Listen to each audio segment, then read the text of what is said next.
Hello everyone and welcome back to my channel. My name's Savannah Elizabeth and today we're going to dive into the ColourPop Fade into Hue palette for my final thoughts on this palette. I have done a video with each and every column. Pink, orange, yellow, green, blue, and purple. This palette retails for $34 and this video is not sponsored in any way, shape, or form. So let's just dive right on in.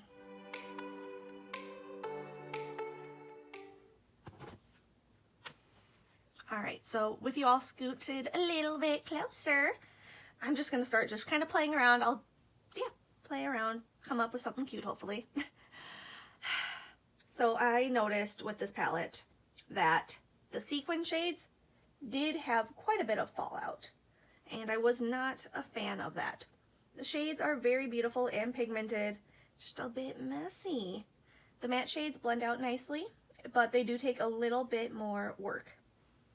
The shimmers are stunning, like seriously stunning. The glitters, they're glitters. What do you expect? I did feel that with pretty much every look I did that I was just a glittery mess by the end of it. I liked the looks I did, don't get me wrong. I just felt it was messy.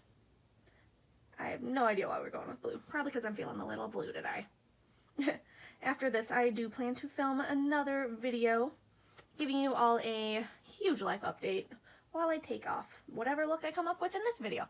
So definitely stay tuned for that. But as you can see, pretty color. But yeah, I don't know what I'm gonna come up with. I genuinely do like this palette, but how often am I going to actually use all of these colorful shades? Like, I don't really have a lot of the shades, so that was part of the reasoning behind my purchase of this palette. And generally I love the ColourPop formula better than I did with this one. So it's hard. Every row seemed to have at least one matte shade, one sequin shade, and one shimmer shade. And then I think even most of them have a glitter shade, but I don't know. I'm feeling a little cotton candy now. I feel like purple and pink and blues.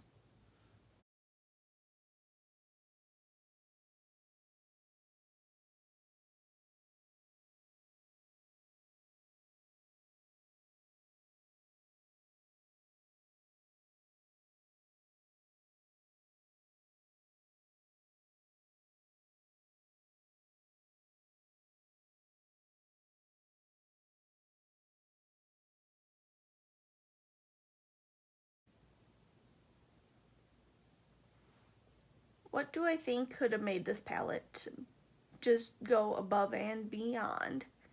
Skip the sequins, less glitter, especially the chunkier glitter shades. There's two very chunky glitters in this palette.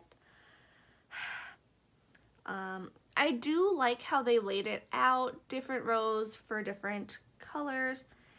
I also feel like there are certain rows, columns, whatever, certain ones where you just couldn't really create anything super cohesive. Like, for example, the green row, like there's some beautiful cool tone greens and then you have like yellowy greens and they don't really mesh together.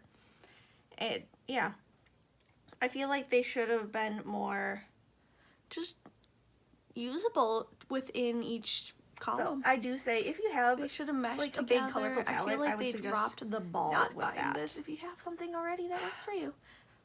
But if it's like really bad quality, then you might as well. But there's 6. I don't think this was worth $34. So this was my 9th video using this palette. Of course, this was my birthday present.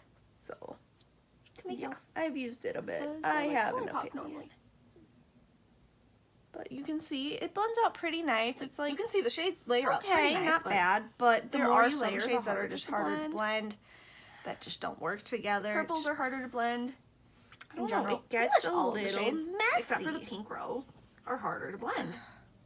I definitely do suggest going back through and watching my other videos. I love the concept. I love what they did turn out really cool. Like, I'm not a big fan of like yellows, oranges, and greens, but I really enjoyed how those turned out. Like, I did not expect to love it so much. I do get a little bit of fallout, usually under my eyes with this palette as well. Glitter seriously does get everywhere. Like, everywhere. Alright, putting that down. I'm gonna grab a small brush here. I'm gonna grab this matte pink. We're going for it. We're going cotton candy today. Like, I did a look with a color from every row, and it turned out really cool. Just, oh. Not my favorite palette.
For the under, I'm going to try and make my own purple. I'm using the same brush. I'm dipping into that original blue. I don't know, now I'm feeling more butterfly than cotton candy. Alright, I need smudgy thing here. Yeah, like, look. That looks really cool, actually. Like, I love that you can mix and match. You can make colors. You can, it's so versatile, but the amount of fallback, the amount of kickback in the pan, the glitter everywhere, the blendability problems, the just kind of don't make it my favorite.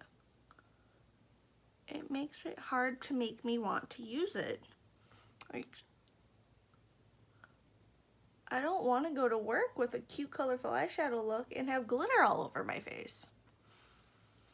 From the sequins, like, I already have glitter all the way over here, and the only shade I've used right now that has glitter is the sequin purple shade. And they don't have a matte light purple. So, like, what does one do with that? Yeah. I don't know. Don't really know. I do just, in general, want ColourPop to stop doing sequin shades. How often do I use them? Like, for the sequin effect, never. Like, in the Stone Cold Fox palette, I use the white sequin shade so often.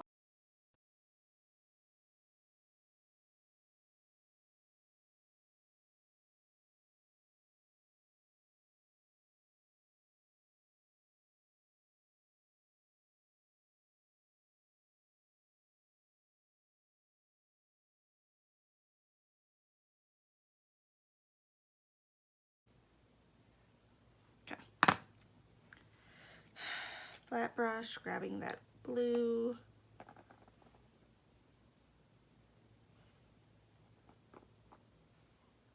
I don't know why purple and butterflies come to mind to me, but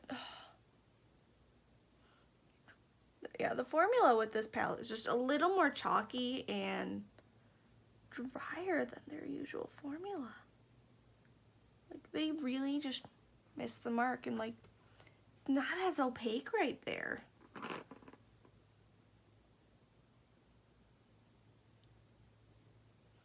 Come on. I'm gonna see what happens if I use my finger. Ooh, there we go. But like, I don't normally have to use my finger with a matte shade.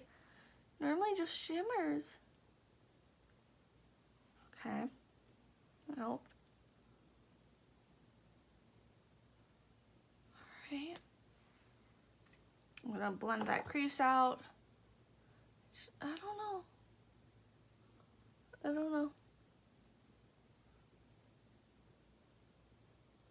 I just feel let down with this palette, honestly. I'm gonna wipe away some fallout. I got a lot going on. Like, I wonder if you can see any of the glitter if I move.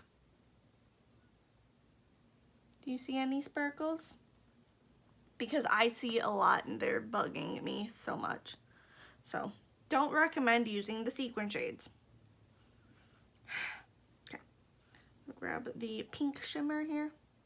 Put that on my inner corner and a little bit out onto the lid like that. I'm going up higher than normal. I'm going for it. And the shimmers just feel a little more delicate than I'm used to too. It feels like I'm just gonna break them when I put my finger in, and I don't like that. Okay, that's that. I'm going to use a clear lip gloss here. This is from Floss, my new favorite gloss in Yule. Just a nice clear gloss. And then mascara, since I'm going to be washing my makeup off, I'm going to use a not waterproof mascara. This is the Petite and Pretty Fully Feathered Volumizing Mascara. I got it in a box charm. It's pretty great. I like it a lot. It's, yeah. I tend to go to waterproof